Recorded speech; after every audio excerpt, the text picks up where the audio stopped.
Bem-vinda, bem-vindo. No momento, iniciar a leitura de mais uma parte do livro Uma Mulher Segundo o Coração de Deus, escrito pela Elizabeth George. Um coração que cria a ordem do caos. Quero, portanto, que as mais novas sejam boas donas de casa, ou governem a sua casa. Timóteo. Eu já tinha ouvido falar sobre a administração de tempo e organização, mas nunca tinha prestado muita atenção ao assunto. Sempre que estava na fila do mercado, via alguma revista prometendo que um de seus artigos acabaria com os meus problemas de administração de tempo, de uma vez por todas. E como uma leitora voraz, passei muito tempo em livrarias, onde encontrei prateleiras inteiras de livros sobre administração do tempo e organização. Por um longo tempo, porém, não tinha tido qualquer motivação para trabalhar nesta área de minha vida, responsabilidade e prestação de contas. O que finalmente me motivou não foi um artigo da revista, um livro, um professor ou mesmo os argumentos do meu marido. Foi a palavra de Deus. Continuando a leitura da Bíblia, usando o marcador de texto cor-de-rosa para grifar aqueles versículos com significado especial para mim como mulher, encontrei um texto que trabalhou dentro do meu desorganizado coração. Não havia como ignorar a palavra governa quando li. Quero que as mulheres mais moças ou as mais jovens governem sua casa. Timóteo. Outras versões da Bíblia dizem sejam boas donas de casa ou administrem suas casas. De qualquer modo, a mensagem estava clara. Além disso, o porquê dessa declaração estava claro. As mulheres jovens da igreja de Timóteo eram ociosas, andando de casa em casa e não somente ociosas, mas ainda tagarelas, intrigantes, falando que não devem. Timóteo. Sua licenciosidade, seu comportamento indisciplinado, levou as pessoas de fora da igreja a pensarem e falarem mal do cristianismo. Versículo 14. Obviamente, ter uma casa para administrar contribuiria positivamente para a vida daquelas mulheres, pelo menos eliminando a oportunidade para esses comportamentos negativos. Deus está falando comigo. Certamente eu era ociosa e culpada de alguns dos outros maus comportamentos mencionados nessa passagem. Estava claro que eu precisava agir e fazer algumas mudanças. Mas primeiro, para estar segura do que estava na direção certa, quis saber mais sobre o significado de governar. Governar uma casa significa ser o cabeça da casa ou dirigir uma família e orientar o lar. Quem governa é o despenseiro da casa, a dona da casa. Contudo, essa administração inclui um tipo de responsabilidade como o trabalho que o mordomo ou o criado realizam. A mulher que governa sua casa não é o cabeça da casa, seu marido sim, se ela for casada, ou Deus, se ela for solteira. Em vez disso, ela é a dona da casa, a gerente da casa. Várias parábolas de Jesus nos ajudam a entender esse tipo de administração. Em algumas dessas histórias que ensinam lições sobre o reino de Deus, Jesus conta sobre um fazendeiro que, estando ausente, delega tarefas e os bens da casa ao mordomo e administrador. A mais familiar delas é a parábola dos talentos, em Mateus. Ela narra a história de um patrão que, voltando de uma longa viagem, chamou todos os criados juntos e pediu contas do trabalho que esses tinham realizado enquanto ele estivera ausente. Queria saber como eles tinham administrado o que ele havia confiado aos seus cuidados. Quer percebemos ou não, essa parábola reflete o que você e eu fazemos em casa. Diariamente somos convocadas a administrar o que Deus nos tem confiado, o que Ele proveu pelos esforços do nosso marido e pelos nossos próprios esforços. E Ele nos entrega essa responsabilidade.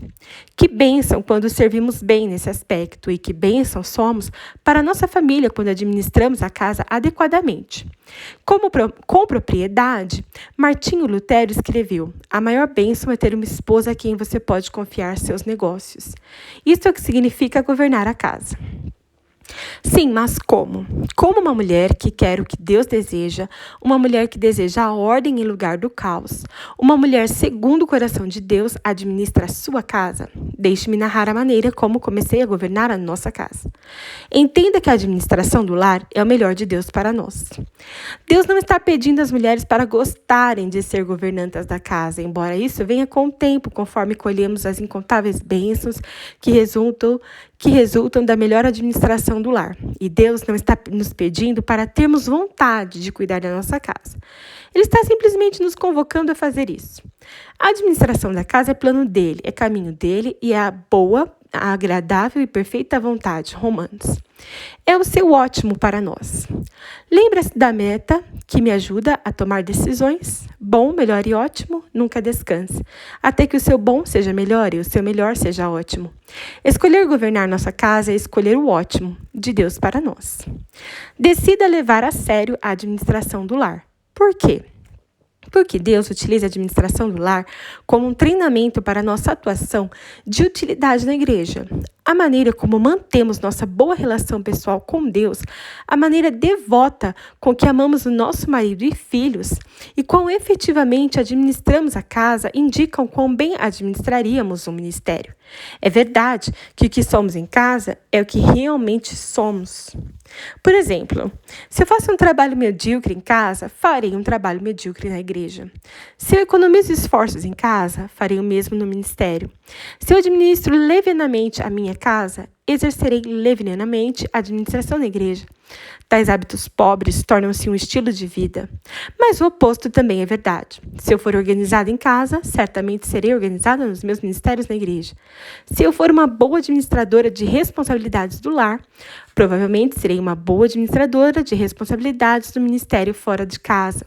Jesus disse: quem é fiel no pouco também é fiel no muito. Quem é injusto no pouco também é injusto no muito. Lucas. Percebi que, embora muitas vezes eu quisesse, não deveria sair de casa deixando-a desarrumada e sem organização e ir à igreja para exercer um trabalho ministerial. Passei a entender que Deus me encarregou da administração do meu lar e que Ele usa essa área básica de ministério para me fazer treinar a fim de atuar em outras áreas. Em casa, conforme eu tento viver de acordo com as instruções de Deus para mim, instruções que eu encontro na sua palavra escrita, desenvolvo fidelidade, aprendo a perseguir esse alvo. Em casa, eu me torno uma despenseira fiel. Uma vez que demonstro ser uma fiel administradora na minha casa, tenho autoridade para exercer o trabalho ministerial fora dela. Tudo está bem em casa. Todas as coisas estão sob controle. As pessoas e o ambiente foram cuidados. Minhas responsabilidades na administração doméstica estão cumpridas. E deixe-me ser clara. Não estou me referindo aos anos, às décadas vividas em casa, à espera de que as crianças crescessem e deixassem o lar, para depois, com menos tarefas a cumprir, podermos nos dedicar a outras responsabilidades fora dele. Esta opção não ensinaria muito aos nossos filhos sobre a importância de ser parte contribuinte do corpo de Cristo, a igreja. Mas, se administrarmos nossa casa efetivamente, e você encontrará mais sobre isso na seção final do livro, teremos tempo para estar envolvidas em alguma área de algum ministério na igreja. No dia a dia, para mim, a administração da casa acontece quando eu organizo uma agenda. Determino o horário em que planejo fazer o serviço doméstico. Sempre reservo tempo para cultivar minha relação com Jim, com Catherine e Courtney.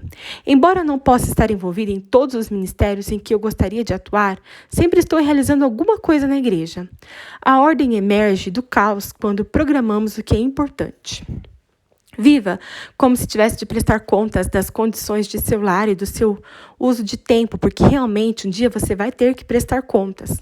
Na realidade, quando nosso marido ou qualquer outra pessoa entra pela porta e olha ao redor da casa, nós revelamos o que temos feito em resposta à convocação de Deus para governarmos o lar. O que as pessoas veem quando entram na sua casa? Encontram tranquilidade ou encontram caos? Paz ou eles encontram pânico? Um palácio ou eles encontram chiqueiro? Evidências de preparação, procrastinação, adiamento de tarefas? Agora, pense por um momento no que você sente quando entra num quarto de hotel. O que agrada a você? A ordem, a tranquilidade, a limpeza? Ainda podem ser vistas as marcas do aspirador no tapete? A cama está arrumada e lembre-se que ela ocupa 80% do espaço visual do quarto. O rolo do papel higiênico foi trocado? Nenhuma TV ou aparelho de som está ligado em alto volume? Reina a ordem. Alguém fez o eficiente trabalho de administração e seus esforços fizeram do quarto um santuário. Hoje à tarde, Jim e eu saímos de um lugar como esse. Estivemos num hotel durante 6 dias, enquanto Jim era convocado pelo quartel-general do Exército Los Alamitos para 5 meses de trabalho ativo. Enquanto escreve essa frase, ele está num avião militar a caminho do Fort Benning, na Geórgia. De lá, irá para Würzburg, na Alemanha, por 5 meses.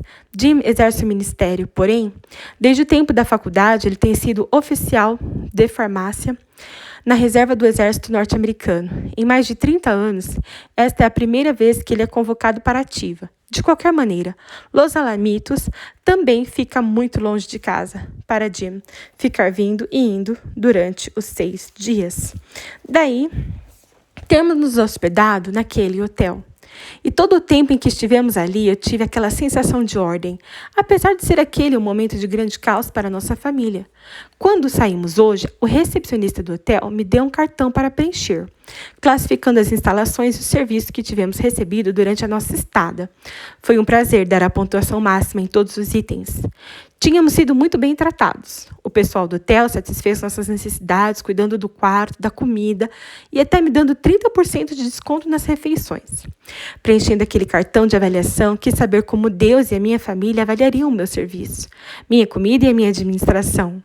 Com a graça de Deus e com as técnicas de administração que aprendi e pratiquei durante anos, estou melhorando. Os métodos de Deus funcionam. 12 sugestões para a administração do tempo. Quando Jim era seminarista e eu com ele para o campus todas as sextas-feiras e ficava o dia inteiro na biblioteca. Encontrei a seção de livros sobre administração de tempo e sistematicamente li cada um dos livros, anotando os principais que encontrava, os princípios que encontrava. Então agora, como estamos considerando a administração do tempo e organização da casa, quero compartilhar com você meus 12 princípios mais importantes para estes assuntos, aqueles que fizeram a maior diferença na minha casa, ajudando-me a criar ordem de caos. Planeje detalhadamente. Tenha uma agenda e registre tudo o que for possível. Percebi que quanto mais se planeja, melhor se administra e mais se alcança. E também que, quanto mais detalhados são os planos, melhor. Planeje 2 vezes por dia a última coisa que você fez à noite e a primeira coisa que você fez pela manhã.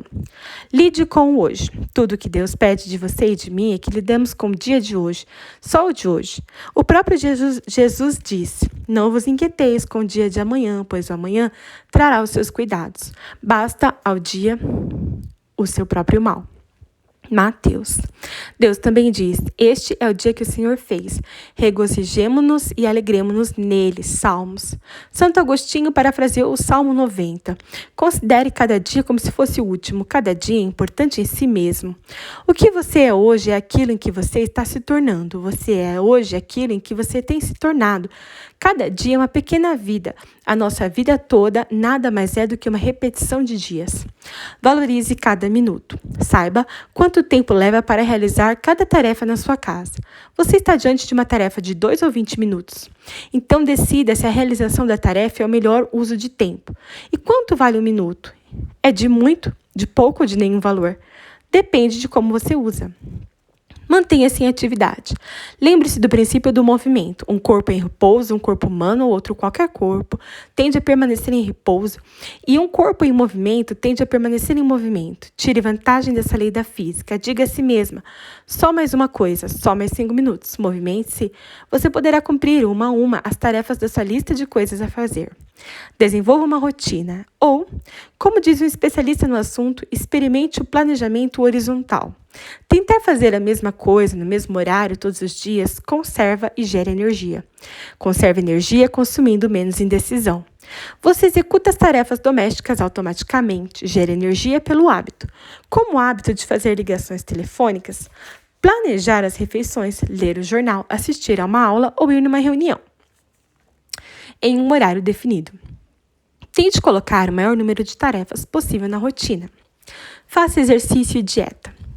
Estudos mostram que os exercícios aumentam o metabolismo, criam energia, fazem dormir melhor, produzem hormônios do prazer que contribuem para atitudes positivas, alegre e entusiasmo pela vida. Não se assuste com a palavra dieta. A palavra simplesmente significa um estilo de vida. Desenvolva um método de vida que lhe dê energia e saúde de que você precisa para realizar o ótimo de Deus. Faça a pergunta da metade do tempo.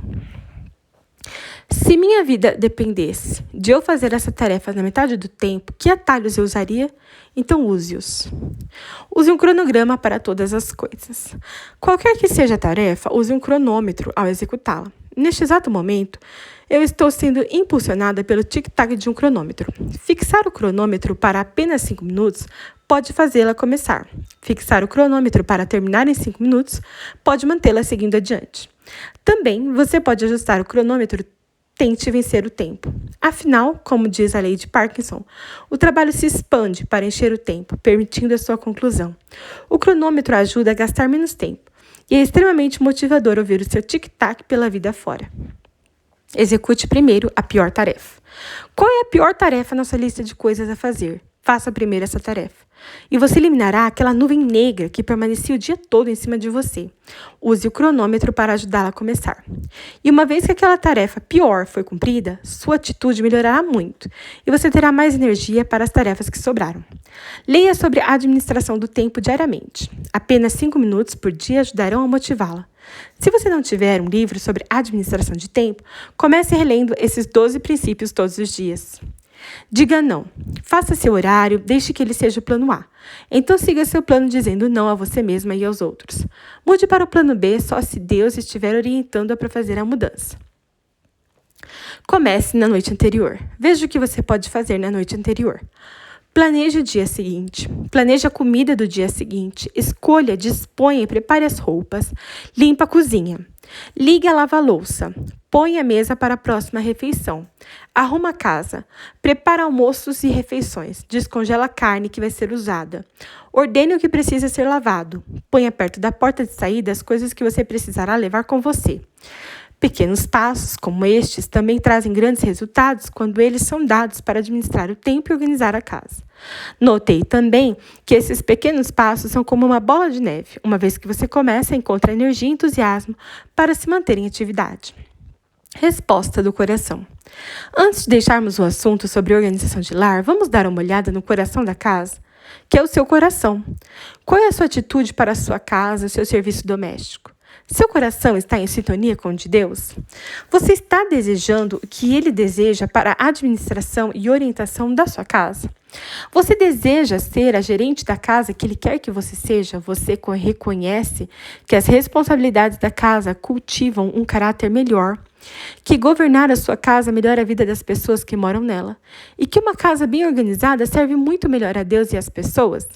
Peça a Deus que te ajude a tornar-se uma administradora melhor, paulatinamente, mas com segurança. Obrigada por acompanhar a leitura de mais uma parte do livro Uma Mulher Segundo o Coração de Deus, escrito pela Elizabeth George.